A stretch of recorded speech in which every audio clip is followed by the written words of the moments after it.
We're going to talk more about the situation in Gaza now with Alexandre Chatillon, the CEO of Super Novae, a non-profit that helps people in conflict-affected environments. You've travelled to Gaza also several times since October 7, 2023. You know the environment then. What now is your reaction to all of these reports that people have been killed while trying to seek aid? Thank you very much for having me today.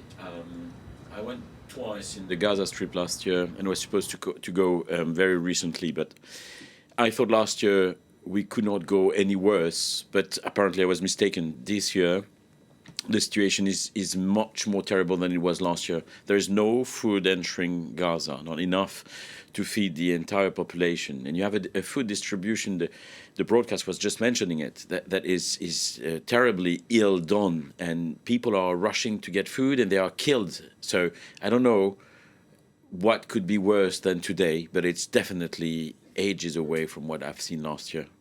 And we've seen a lot of criticism come for this new system, which is being run by the Gaza Humanitarian Foundation, a US and Israel-backed body. Many people have been saying that this organization has not had the experience of catering to famine-affected zones. Do you agree with this criticism? And do you think that we can get to a stage where this organization is capable of serving these needs of the Palestinians? So I'm a very practical guy. So I would say that obviously this foundation as a legal entity had no experience because it was set up a few weeks, months back in Geneva.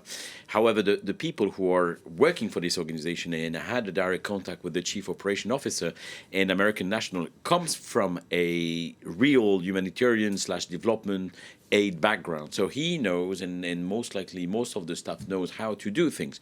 What is striking is the level of under preparation. I mean, the way aid is distributed, it is distributed in a few locations of the Gaza Strip that were mostly located in the south of the Strip, was done in a way that where we could think that it was an ambition to drag the entire population of Gaza to the Rafah border, which is in the south. So I heard this week, overnight, that they have announced opening new distribution point in the north part of Gaza. So, which is a good thing. But what is not good, obviously, is to have a security company ensuring the security of the distribution, and killing and shooting at the crowd. And this is obviously this is not something that we want to see happening.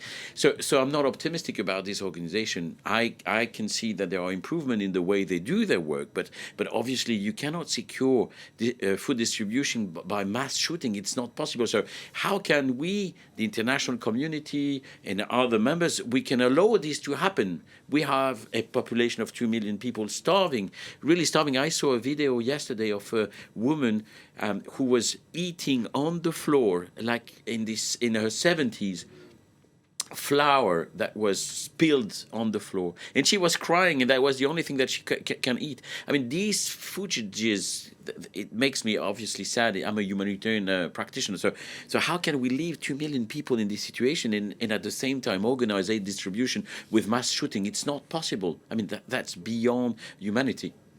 And what more do we know about any armed gangs that are operating in these areas to try to get aid from these distribution sites? So that's what, of course, the Israeli authority says to justify the presence of a large military apparatus there. Hamas, I've never seen myself, not defending Hamas, and I'm saying again and again that hostages need to be released. It's of paramount importance, and Hamas should not use these hostages as a shield for their terror attacks.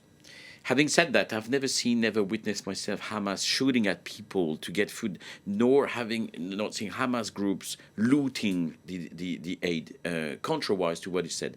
However, we're in a situation where we have people who cannot feed themselves nor their family. And you have quite a large number of weapons widely available in the Strip. So obviously you have gangs from within and from outside, organized by Egyptians and foreign-based Palestinians who are there to try to catch the food and resell it on the black market. Obviously, this because you have all the conditions to make that happening. So you have sometimes gangs who are seizing the food, but not in the majority of cases. But obviously, this is a phenomenon that is consubstantial to the situation. And just lastly, I know it's a loaded question, but you said yourself this isn't nearly enough aid to feed the people in Gaza. Concretely, realistically, what needs to happen next? So to put a bit of perspective into for the audience, there's no meat, no fish available in the Strip.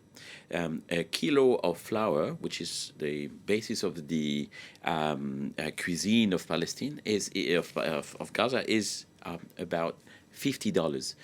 Knowing that people, they don't work because there is no more economy. So how can they buy it? So that's a true question. So we have collectively to think, what could we do? We need to ask the American, because the situation, the solution is in the Oval Office. We need to put pressure more on the American government to ask Netanyahu to stop. Netanyahu is supported, his baseline of supporters, political supporters in Israel are far right people, so they don't want that to stop. They don't want this politics to stop in Gaza. So we need to put pressure on them, and who can put pressure on them is the Oval Office. So collectively, Europe, we need to really move forward, put pressure on the US, put pressure on the government, and bring aid. No matter the cost, bring aid to these people who are dying in front of our eyes. All right, Alexandre Chatillon, that's all we have time for. Thank you very much for speaking to us on France 24.